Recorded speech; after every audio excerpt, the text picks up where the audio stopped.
YouTube, what is going on? It's your boy David from NBA Knowledge, and today we are going to talk about fines. Everybody hates to lose money.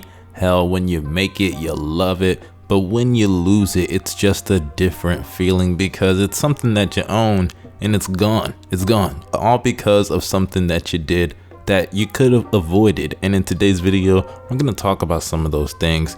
And before we get started, if you enjoyed this kind of content, hit that like button and subscribe. Don't forget to hit that bell to be notified after every video that we post.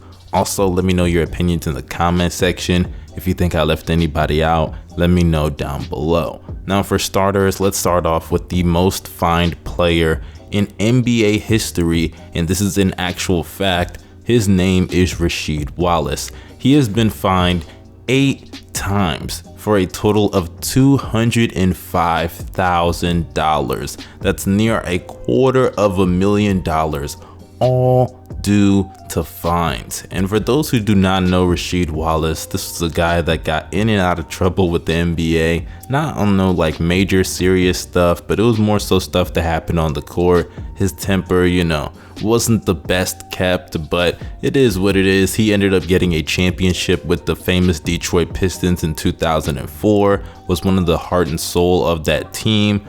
But this guy, obviously, he could be a bit of a hothead, popularized the ball don't lie phrase, and for that, he's an NBA legend in my book.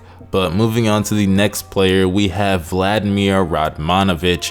He is the player in NBA history that has the largest fine amount ever, which was $500,000. Now, you guys must be thinking, man, what did he possibly do to get this kind of fine?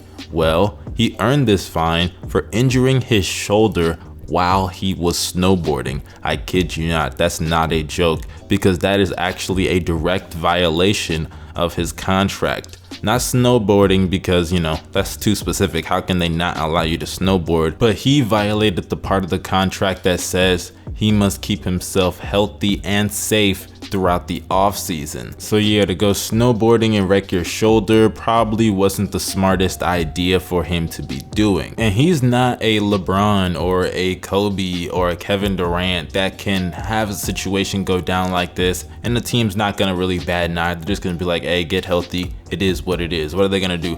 Fire LeBron James or trade Kobe? Sure, they'll get a fine, but it's something that they can move past. He's a role player. For all I know, his contract situation may be a veteran minimum just so he can get a championship. And though he is a nice shooter, don't get me wrong, Radmanovic came through for a lot of teams with some good clutch three-point shots back in the day. But let's be honest with ourselves, he's still a replaceable player that is like what? The 8th or 9th or even 10th man in a rotation. So it is what it is when it comes down to that. He still had a fairly decent career.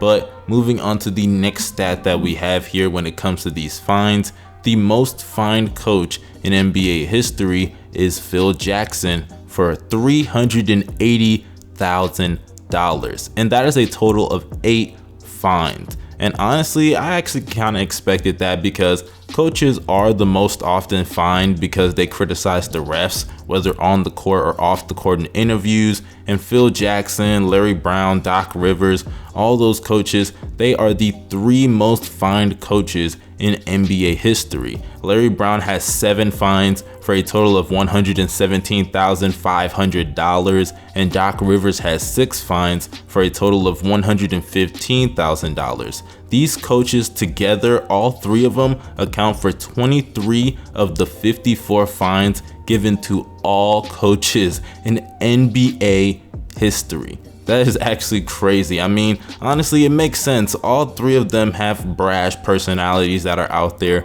They can be outspoken. Phil Jackson, Doc Rivers, Larry Brown. I mean, that's pretty expected, not just considering the fact that they are some of the greatest coaches of all time, but also taking into account that those 3 guys with very out there personalities that I can definitely see clashing with referees or arguing fouls or arguing any situation that happens throughout the course of a game, whether it's in a press conference or interview or on the court itself. But let's move on to the next fine statistic that we have. And the 2 teams that have been fined the most in NBA history are the New York Knicks and the Denver Nuggets. Both teams were fined on 2 separate occasions for a total of $700,000. And ironically, a lot of that money is due to the Knicks and Nuggets both receiving fines for $500,000 for a fight that happened in MSG in 2006. I remember that fight, man. That was actually pretty crazy. It was Nate Robinson and J.R. Smith, if I remember correctly. But moving on to the next one, we have the Los Angeles Lakers are a team with the most total number of fines, with 6 totaling at $725,000, probably because of some tampering, let's just be honest. And the largest team fine in NBA history, of course, goes to the Minnesota Timberwolves in 2000 for $3.5 million. I remember this. This was because of Joe Smith. Yes, I kid you not, the guy who went on to become a role player for almost every single team in the NBA. The Timberwolves tried to go over the salary cap illegally, and yeah, they got fined $3.5 million, all so they could sign and lock up Joe Smith. I kid you not. But let's move on. The most fined owner in NBA history is Mark Cuban. He has 20 fines totaling for $2,240,000. And if you just take all of that money, that is about 10% of all of the fines since 2000. Cuban is not only the most fined owner, but he's the most fined individual person in NBA history, in terms of both the total numbers of fines and the total amount of times being fined itself. His largest fine to date was for $600,000, over $500,000, my goodness. And that was for saying that the Dallas Mavericks should tank the rest of the 2018 season. And Cuban even said that every time after he gets fined, he matches that amount and donates it to a charity of his choice. Man, when I tell you guys that money, if you got it, it really don't matter what you do in this world, because you can get out of it. Mark Cuban is a perfect example that when you got the money, you could throw any amount at his face and he can match it just like that, with the blink of an eye.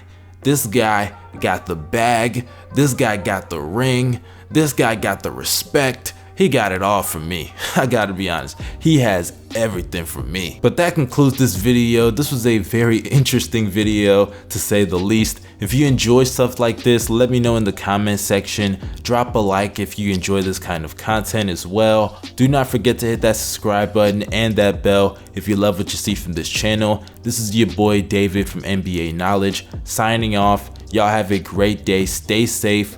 Make sure you wash your hands and wear a mask. I'm out. Peace.